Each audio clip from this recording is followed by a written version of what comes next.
Hello students, जैसा कि मैंने आप लोगों को पिछले लेक्चर में बताया था कि मैं आप लोग के लिए एक ट्रिक वाला कोई वीडियो लाऊंगा जिसके थ्रू आप लोन पेयर्स निकाल सकते हैं। और तो आज का टॉपिक है trick to find lone pairs, जो कि बहुत ही इंपॉर्टेंट है आपके क्वेश्चन सॉल्व करने के लिए, क्योंकि हाइब्रिडाइजेशन निकालने के बाद आपको उसको स्ट्रक्चर देखना पड़ता है। अगर क्वेश्चन में पूछा which one of the following is iso structure, तो आप डायरेक्ट हाइब्रिडेशन निकाल के उसको, जो मैंने ट्रिक बताया उसके थ्रू आप हाइब्रिडेशन तो निकाल सकते हैं, मगर उस हाइब्रिडेशन के बेस पे आप उसको बता नहीं सकते कि वो आइसो स्ट्रक्चर है कि नहीं, क्योंकि उसके लिए आपको लोन पेयर्स देखना पड़ेगा। मैंने प्रीवियस लेक्चर में आपको बताया VSPR थ्योरी में कि यार लोन पेयर्स डिफरेंट जगह लोन पेयर होने की वजह से उस स्ट्रक्चर में कैसे डिफरेंस होते हैं। टेट्राहेड्रल है मगर वो डिस्टॉर्टेड हो जाता है, तो उसी लिए आज का लेक्चर है कि आप कैसे लोन पेयर फाइंड करके उसको पता कर सकते हैं कि वो आइसो स्ट्रक्चर है कि नहीं।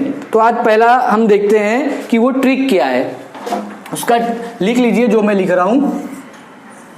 नंबर ऑफ वैलेंस इलेक्ट्रॉन, ये इलेक्ट्रॉन है, इलेक्ट्रॉन इन ए। देखिए ए मतलब जो कंपाउंड फॉर्म होंगे तो उसमें एक एटम होगा ए, एक एटम होगा बी, तो उसमें जो पहला एटम होगा उसको ए नाम दिया। Number of valence electron in A, उसके बाद minus number of valence electrons required in B, मतलब एटम बी, उसके बाद माइनस कैटायन प्लस एनायन, मतलब अगर वो कोई वो है कैटायन है या एनायन, उसके बाद कैटायन का चार्ज है या एनायन का चार्ज है, तो वो लेंगे हम लोग माइनस कैटायन प्लस एनायन। समझे स्टूडेंट, इतना समझा। अब इस ट्रिक को हम लोग क्वेश्चंस में अप्लाई करते हैं, इस ट्रिक को हम क्वेश्चंस में अप्लाई करते हैं, और ये डिवाइड बाय 2। समझे स्टूडेंट्स, ये पूरा जो भी रहेगा उसको डिवाइड बाय 2 करने का है। समझे स्टूडेंट्स, इसको डिवाइड बाय 2। अब हम लोग क्वेश्चंस लेते हैं कि वो क्वेश्चन में आप कैसे सॉल्व करेंगे। सबसे पहला एग्जांपल मैं लेता हूं अमोनिया का NH3। इसमें हम लोग को मालूम नहीं कि वैलेंस इलेक्ट्रॉन समझी नहीं है कितना है, ये मालूम नहीं है, तो हम लोग कैसे फाइंड करेंगे number of valence electron in A. अब नाइट्रोजन 2,5, मतलब नाइट्रोजन में कितना है 5। समझे स्टूडेंट, नाइट्रोजन में कितना है 5 एटम ए, फिर इसके बाद एटम बी, ये N जो है मतलब कितने एटम्स हैं, बी में कितने एटम्स हैं, तो उसको लिखेंगे हम लोग 3 है, और कितने इसको हाइड्रोजन को कितने रिक्वायर्ड है अपनी वैलेंसी कंप्लीट करने के लिए, 1 रिक्वायर्ड है, तो इंटू 1। फिर उसके बाद माइनस कैटायन है क्या, कुछ चार्ज है, प्लस माइनस नहीं है, 0 प्लस 0 डिवाइड बाय 2। समझे स्टूडेंट्स, तो कितना हो जाएगा 5 माइनस 3 2/2 डिवाइड। समझे स्टूडेंट, अब इसको सम बता दो कैसे 1 पेयर आया, ये 1 आया मतलब एक पेयर इलेक्ट्रॉन है। समझे स्टूडेंट, देखिए हाइड्रोजन ये इसका स्ट्रक्चर होता है, इसके ऊपर एक लोन पेयर है। समझे स्टूडेंट्स, इतना क्लियर है। तो पहला एग्जांपल हो गया नाइट्रोजन का। उसके बाद दूसरा एग्जांपल देखते हैं हम लोग वाटर। इसके पास एक लोन पेयर है। वाटर का एग्जांपल रहेंगे तो वाटर में सेंट्रल में ऑक्सीजन है, तो वैलेंस इलेक्ट्रॉन कितना है ऑक्सीजन को 6। समझा, और हाइड्रोजन 2 है, और कितना चाहिए 1, माइनस कैटायन एनायन कुछ नहीं है, प्लस 0 डिवाइड बाय 2। समझा स्टूडेंट्स, तो ये कितना आ जाएगा 6 माइनस 2 मतलब 4/2 डिवाइड बाय 2, और आ जाएगा 2। समझे स्टूडेंट, मतलब इसके पास 2 लोन पेयर्स हैं। इसका मैं बताता हूं कैसे आएगा। वाटर रहता है और 2 लोन पेयर। समझा स्टूडेंट्स, तो इसके पास कितने लोन पेयर हैं 2।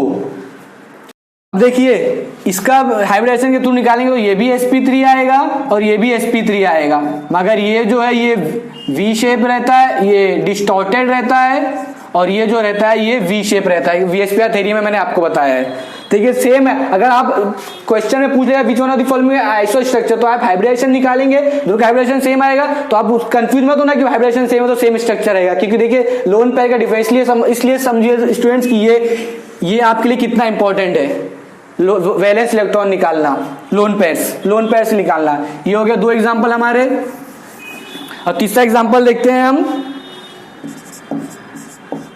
Cl5।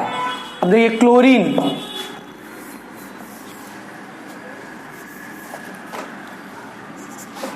क्लोरीन, क्लोरीन का कितना है वैलेंस इलेक्ट्रॉन 7 माइनस कितने आइटम्स है फ्लोरीन के 5, कितना चाहिए फ्लोरीन, कौन सा हैलोजन ग्रुप है, इसको 1 इलेक्ट्रॉन चाहिए कंप्लीट होने के लिए, कुछ चार्ज एंड कुछ नहीं तो 0 लिखिए उसको, डिवाइड बाय 2, तो 7 माइनस 5 2/2 यानी 1, तो इसके पास वैलेंस इलेक्ट्रॉन कितना आएगा स्टूडेंट 1 आएगा, इसका वैलेंस इलेक्ट्रॉन कितना आएगा 1, वो इसका लोन पेयर कितना आएगा 1, वैलेंस बोल दिया मैंने, वो लोन पेयर से। उसका दूसरा एग्जांपल देखिए SF4, इसका SF4 मतलब सल्फर जो ऑक्सीजन का ऑक्सीजन ग्रुप का आइटम है, तो इसका कितना आएगा 6 वैलेंस इलेक्ट्रॉन, और फ्लोरीन 4 है, और कितना चाहिए वैलेंस इलेक्ट्रॉन कंप्लीट होने के लिए 1, और कुछ है कि कुछ नहीं तो उसको कुछ सबको 0 लिखिए और डिवाइड बाय 2, 6 माइनस 4 यानी 2 डिवाइड बाय 2 और 1, मतलब इसका लोन पेयर कितना आया, एक लोन पेयर है इसके पास, कितना एक लोन पेयर, समझा स्टूडेंट्स। अभी नेक्स्ट एग्जांपल देखते हैं, नेक्स्ट एग्जांपल है एक कैटायन NH4 प्लस आयन लेते हैं, अभी एक आयन से सॉल्व करते हैं, नाइट्रोजन 5 माइनस 4 इंटू 1, कुछ है कैटायन है minus charge of cation, yes anion है क्या 0, जब कैटायन है +1, ये देखिए +1 है इसलिए कैटायन 1 डिवाइड बाय 2, और 5 माइनस 4 ये माइनस माइनस प्लस हो जाएगा, दोनों -5 5 माइनस 5 तो मतलब ये 0, तो इसके पास लोन पेयर कितना है 0 है, समझा स्टूडेंट्स, ये भी sp3 है बस इसके पास लोन पेयर कितना है 0 है। ये हो गया हमारा 5वां एग्जांपल। एक नेक्स्ट एग्जांपल लेते हैं, नेक्स्ट एग्जांपल है IF7 लेते हैं। अब देखिए आयोडीन हेलोजन ग्रुप मतलब वैलेंस इलेक्ट्रॉन कितना 7, कितना है 7 फ्लोरीन, वैलेंस इलेक्ट्रॉन ये जो है फ्लोरीन भी हेलोजन ग्रुप है, कितना चाहिए रिक्वायर्ड अपनी वैलेंसी कंप्लीट करने के लिए 1, कुछ है क्या नहीं, डिवाइड बाय 2, तो ये 7 माइनस 7 डिवाइड बाय 2 0, तो इसका कितना आ जाएगा वैलेंस इलेक्ट्रॉन, इसका लोन पेयर कितना आएगा 0, तो IF7 पे कोई लोन पेयर नहीं है क्योंकि इसके पास 7 इलेक्ट्रॉन्स होते हैं वैलेंस सेल में, और ये सातों ने फ्लोरीन के साथ बॉन्ड बना लिया है, इसलिए इसके पास कुछ नहीं रहेगा। हमारे ट्रिक के थ्रू भी इसमें आ रहा है कि उसके पास कोई भी लोन पेयर नहीं है, तो हमारा ट्रिक उसके ऊपर 100% अप्लाई हो रहा है। इसका नेक्स्ट एग्जांपल लेते हैं ज़ेनॉन टेट्राफ्लोराइड। अब ज़ेनॉन ये कौन सा है, इसका जो वैलेंस इलेक्ट्रॉन है कितने है हाँ तो स्टूडेंट मैंने क्या बोला, ये जो है नोबल गैस है तो इसका वैलेंस इलेक्ट्रॉन 8 रहेगा, और ये हमारे ट्रिक में देखिए ये इधर 2 है, हाँ इसको मत भूलना, तो इसका क्या है वैलेंस इलेक्ट्रॉन 8 और कितने माइनस कितने हैं 4, फ्लोरीन के 4 एटम कितने चाहिए 1, कुछ चार्ज एनायन कैटायन नहीं, तो प्लस पूरा 0 करके 2, तो 8 माइनस 4 तो कितना आ जाएगा 2, इसके पास कितने लोन पेयर हैं 2 लोन पेयर है, समझे स्टूडेंट्स। ये हो गया हमारा नेक्स्ट एग्जांपल। इसके बाद अगला एग्जांपल देखते हैं। मैं आपको ज्यादा क्वेश्चन बता रहा हूं क्योंकि आप समझिए कि वो ट्रिक सब पे अप्लाई हो रही है। उसके बाद नेक्स्ट क्वेश्चन देखते हैं, ज़ेनॉन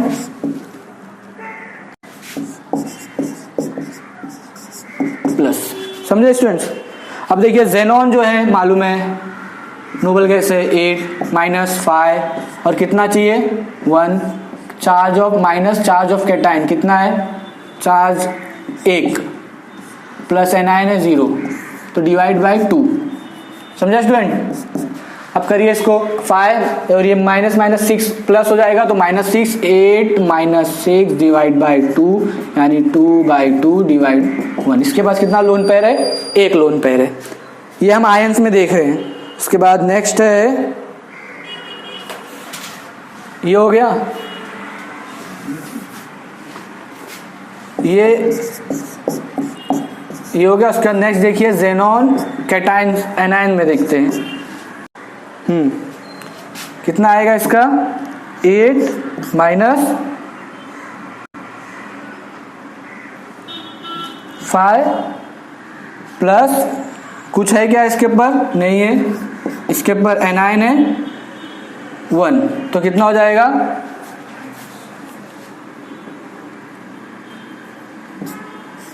कुछ है क्या? नहीं। तो इसके ऊपर क्या हो जाएगा?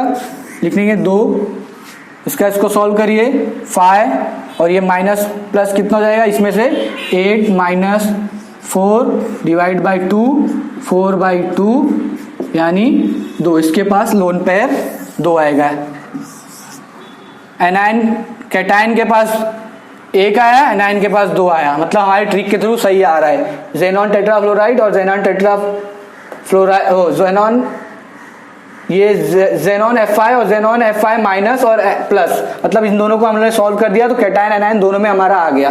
तो ये हमारा आज का ट्रिक का पूरा क्वेश्चन मैंने सॉल्व कर दिया स्टूडेंट। अब अगर आपको कोई डिफिकल्टीज आती है किसी चीज में नहीं निकालने में, कोई कंपाउंड में, तो उसको आप मेंशन कीजिए कमेंट में, मैं आपको बताऊंगा इसको कैसे सॉल्व करने। तो नेक्स्ट वीडियो के लिए आप तब तक हमारे वीडियो को लाइक करिए और नेक्स्ट वीडियो का वेट करिए कि हम कुछ नए ट्रिक्स आपके लिए लेके आएंगे। Thank you. और हमारे चैनल को सब